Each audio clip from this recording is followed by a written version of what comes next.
I love sleeping in this van. I mean, I love sleeping in this van. So what do I love about sleeping in the van? It's probably just, I think, the fact that I get a free sleep, that everyone around me is paying and I'm not. So everyone else is paying rent or mortgage and council tax, utility bills, and I'm just parking here for nothing. And I'll park in nice areas, so at the moment, you know, I'm close to the beach, the houses around me are expensive, and I'm staying here for free. So back in 2015, I used to watch on YouTube a couple that were travelling around in their T4. I don't know whether they were living in the van or just sleeping in it as they were travelling, but I decided then that I wanted a T4 and I wanted to sleep in it. Now, when I was watching their videos and thinking about future van life, I wondered where they slept and how they came to the decision of where they were going to sleep. So that's why I've done this video. So if anyone's watching thinking about van life, they can see where I sleep, why I sleep there, and what decisions I've made before I park up and sleep there. It might be that you've never sort of slept anywhere other than a campsite in the past. I used to be the same. I always used to sleep in campsites, and then as I got older, I obviously moved into the van and thought, okay, well, I can't be staying in a campsite every night. And then after I got used to sleeping just sort of on roads and car parks and things, I decided that I was too tight to pay for a campsite anymore. So I sleep with my head at the back of the van and my feet down that end of the van. And that's because the bed is about 6'1" long and I am 6'2" tall. So I've tried sleeping this way, but as I've said, I'm too tall for the bed. So what happens in the night is either I end up knocking the pillow off the bed, or when I'm laying here, my head falling off the bed. So this is no good. I'm parked on a uphill slope, and what this means is that my feet will be higher than my head, and that's no good. If your feet are higher than your head, you are just going to have an awful night's sleep. You're going to feel horrible in the morning, so it's not worth it. And this is no good either, really. You're on too much of a downward slope and you'd end up just sliding out of bed. So this is no good because it's just slanted too much to one side. If I was to try and sleep in there, then I would roll down into the wardrobe. I think what happens when you park on a slope is that your core muscles all sort of tighten up, basically to stop your internal organs from sliding to one side. So this means when you wake up in the morning, you're just uncomfortable, stiff as a board. So best to park on the flat. So again, this is no good because the van's on a slope, and you'll see that I'll just slide down into the side of the van. It doesn't look like there's too much of a slope on this, but I will just get a crap night's sleep if I was to park there. So if I'm working and I'm staying in the van, then sometimes I'll just park outside someone's house and sleep there. Obviously if I'm on a bit of a holiday and I'm travelling around, I'll try and find somewhere a bit nicer, but yeah, quite often I'll just pull up on a regular street and have a sleep. Once I've found somewhere suitable to park up, I'll then leave and come somewhere like this, which is a supermarket, where I'll go and buy myself some dinner. I'll cook and eat my dinner here, and then go back to the place that I found to park and sleep for the night. I'm not going to open up the sliding door and cook myself a dinner in front of someone's house, obviously. I don't want to draw attention to myself. So I could come to somewhere like this. As I say, no one's going to care if I'm cooking my dinner in the car park. There's bins here so I can get rid of my rubbish. There's toilets here. I can go back into the store and pick something up for breakfast if I want, and then go back to the place that I found with the bed already down and ready to get my head down. So you might think this is okay. I'm not right outside someone's house, although, well, I am, but there's like a fence and a wall there sort of protecting it. The only thing is if we look up this way, is that a car could pick up a fair bit of speed coming along this road, and the back of the van here is open, sort of exposed. There's nothing in the way, so if they were to crash into me, my head's going to hurt. So for that reason, I wouldn't pick a road like this. Or if I did, I want something behind me that I knew was going to be behind me for the whole evening. Now, I probably wouldn't stay on this road because, as you can see, it's quite a big, wide road. Stuff will pick up speed, so it would keep me awake. But here's something worth noting. You can see here that I've parked and I've got a car behind me. Well, that means then that no one can crash into the back of me, into my head. I always make sure if I'm parking on a street that I've parked somewhere where I've got someone behind me.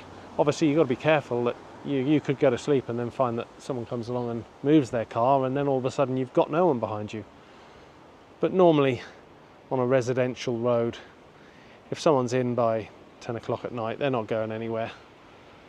So you can pretty much rest assured that the car won't move until the morning. So this is better but not perfect. We've got a dead-end road here, so that means that cars can't pick up too much speed, and so I could sort of get away with parking here. But again, there's still a bit of a run up to the back of the van, a bit more than I'd like, and there's nothing behind me. So ideally I want a cul-de-sac that's smaller with something behind me. So I would say that this is a pretty good spot. It's nice and level. I'm sort of outside someone's house, but there's a nice big hedge. There's no way any cars are going to build up any speed behind me to crash into me. It's nice and quiet. So yeah, this would be the sort of place I could see myself sleeping. So here you've got a car park with toilets. So I wouldn't park in that car park. I would find myself a little side street not too far away. I'd park there outside some nice house, but I'd keep a mental note of where these toilets were so I could come back here in the morning. Now, I don't have a toilet in the van, so if I can find somewhere that's not too far away from toilets, then that's good. This is where we're parked, down this sort of side street with very nice big houses. Some of these places are huge and not cheap, I would have thought.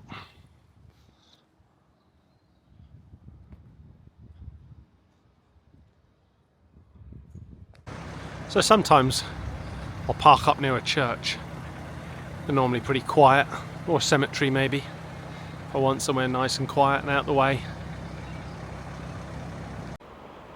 Now, I have slept at a cemetery before, not this one.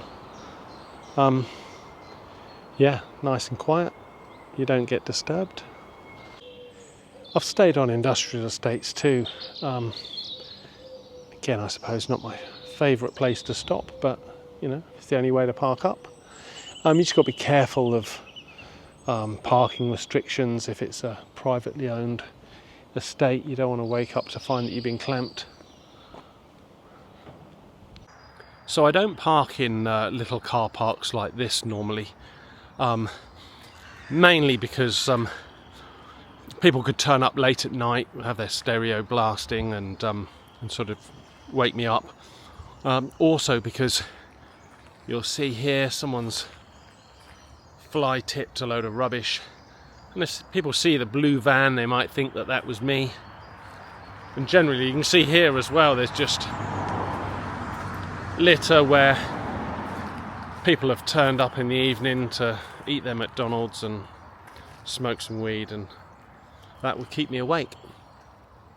Now, not to say that I'll never stop in somewhere like this. If I was, I don't know, maybe touring around Scotland and there was a nice little park up out in the middle of nowhere, then I'd be tempted to stop. But for the most part, I avoid places like this.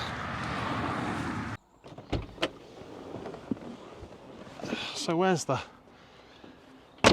best place I've camped or slept?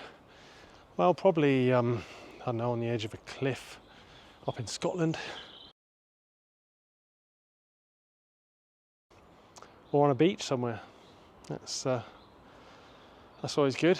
When I'm stopping in Wales, I like to sleep in a hospital car park because they're free. And again, toilets and showers there if you need them. Yeah. Worst place I've stopped? Hard to think. Actually, now that I think about it, I've slept in a petrol station in Switzerland because I was so tired I just couldn't drive anymore. And I just parked away from the pumps right outside the front of the door. And yeah, got in the back and fell asleep for a few hours. Got up, had a coffee and then carried on driving. I try not to go back to the same space too often. You know, I might do a couple of nights in a row and then that's it. Then maybe don't go back there for weeks and weeks. I don't want people sort of looking and saying, oh, it's that blue van again. Oh, I wonder if there's someone sleeping in that. If you're on holiday or you're travelling around, you're going to look for a sort of really special spot. You'll have a little look on Park for Night. You'll try and find yourself a little beach that you can get close to. Whereas if you're just at work and you're sleeping in a van, you're not going to care so much about great views in the morning. All you're going to want is a good night's sleep, ready for work the next day. Other than that, the rules are fairly straightforward, so I'd suggest don't upset anybody. Don't park somewhere where you think you're going to upset somebody. Don't leave any mess. You know, if I'm parking in a residential street, I'm normally out first thing in the morning anyway, and I'll get there fairly late at night, so the idea is most people don't even know that I've slept there. So what rules do you have for van sleeps? Let me know in the comments.